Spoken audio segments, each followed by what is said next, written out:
पूर्व काल में श्री विष्णु अपनी पत्नी श्री लक्ष्मी जी के साथ शेषशय्या पर शयन कर रहे थे। तक एक बार ब्रह्मा जी वहाँ पहुँचे और विष्णु जी को पुत्र कहकर पुकारने लगे। पुत्र उठो, मैं तुम्हारा ईश्वर तुम्हारे सामने खड़ा हूँ। यह सुनकर विष्णु जी को क्रोध आ गया। फिर भी वह शांत रहते हुए बोले, पुत्र तुम्हारा कल्याण हो, कहो अपने पिता के पास कैसे आना हुआ। यह सुनकर ब्रह्मा जी कहने लगे, मैं तुम्हारा रक्षक हूँ, सारे जगत का पिता माँ हूँ, सारा जगत मुझ में वास करता है। तू मेरी नाभि कमल से प्रकट होकर मुझसे ऐसी बातें कर रहा है। इस प्रकार दोनों में विवाद होने लगा। तब वे दोनों अपने को प्रभु कहते कहते एक दूसरे का वध करने को तैयार हो गए। हंस और गरुड़ पर बैठे दोनों परस्पर युद्ध करने लगे। ब्रह्मा जी के वक्षस्थल में विष्णु जी ने अनेकों अस्त्रों का प्रहार करके उन्हें व्याकुल कर दिया। इससे कुपित होकर ब्रह्मा जी ने भी पलटकर भयानक प्रहार किए। उनके पारस्परिक आघातों से देवताओं में हलचल मच गई। वे घबराए और त्रिशूलधारी भगवान शिव के पास गए और उन्हें सारी व्यथा सुनाई। भगवान शिव अपनी सभा में उमा देवी सहित सिंहासन पर विराजमान थे और मंद मंद मुस्कुरा रहे थे।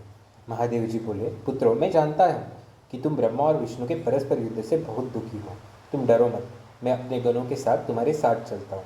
तब भगवान शिव अपने नंदी पर आरूढ़ हो देवताओं सहित युद्ध स्थल की ओर चल दिए। वहाँ छिपकर वे ब्रह्मा विष्णु के युद्ध को देखने लगे।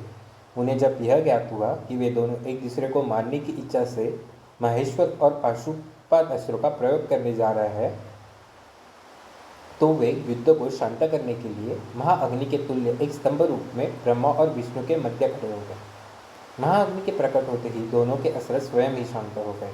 अस्त्रों को शांत होते देखकर ब्रह्मा और विष्णु दोनों कहने लगे कि इस अग्नि स्वरूप स्तंभ के बारे में हमें जानकारी करनी चाहिए। दोनों ने उसकी परीक्षा लेने का निर्णय लिया। भगवान विष्णु ने शुक्र रूप धारण किया और उसको देखने के लिए नीचे धरती में चले गए।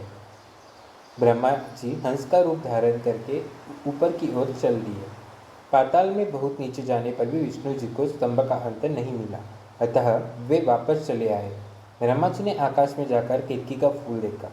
वे उस फूल को लेकर विष्णु जी के पास गए। विष्णु ने उनके चरण पकड़ लिए। ब्रह्मा जी के छल को देखकर भगवान शिव प्रकट हुए। विष्णु जी की महानता से शिव प्रसन्न होकर बोले, हे विष्णु जी, आप सत्य बोलते हैं, अतः मैं आपको अपनी समानता का अधिकार देता हूँ। महादेव जी ब्रह्मा जी के छल पर अत्यंत क्रोधित हुए। उन्होंने अपने त्रिनेत्र से भैरव को प्रकट किया और उन्हें आज्ञा दी कि वह तलवार से ब्रह्मा जी को दंड दे। आज्ञा पाते ही भैरव ने ब्रह्मा जी के बाल पकड़ लिए और उनका पांचवा सिर काट दिया। ब्रह्मा जी डर के मारे कांपने लगे। उन्होंने भैरव के चरण पकड़ लिए तथा क्षमा मांगने लगे। इसे देखकर विष्णु जी ने भगवान शिव से प्रार्थना की कि आपकी कृपा से ही ब्रह्मा जी को पांचवा सर मिला था, अतः आप इन्हें क्षमा कर दें। तब शिव जी की आज्ञा पाकर ब्रह्मा को भैरव ने छोड़ दिया। शिव जी ने कहा, तुमने प्रतिष्ठा और ईश्वरत्व को दिखाने के लिए छल किया है, इसलिए मैं तुम्हें श्राप देता हूँ कि तुम सत्कार स्थान व उत्सव से विहीन रहोगे।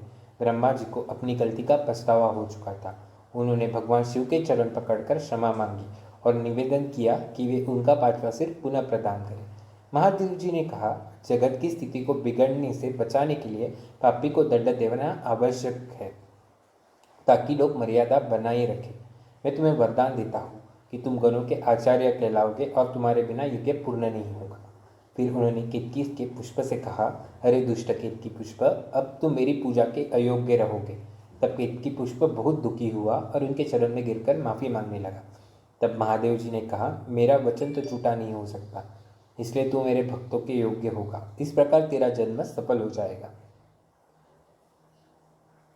इस प्रकार फिर इसी घटना के बाद ब्रह्मा जी और विष्णु जी ने शिव की आराधना की और उसी दिन को महाशिवरात्रि के नाम से भी जाना जाता है।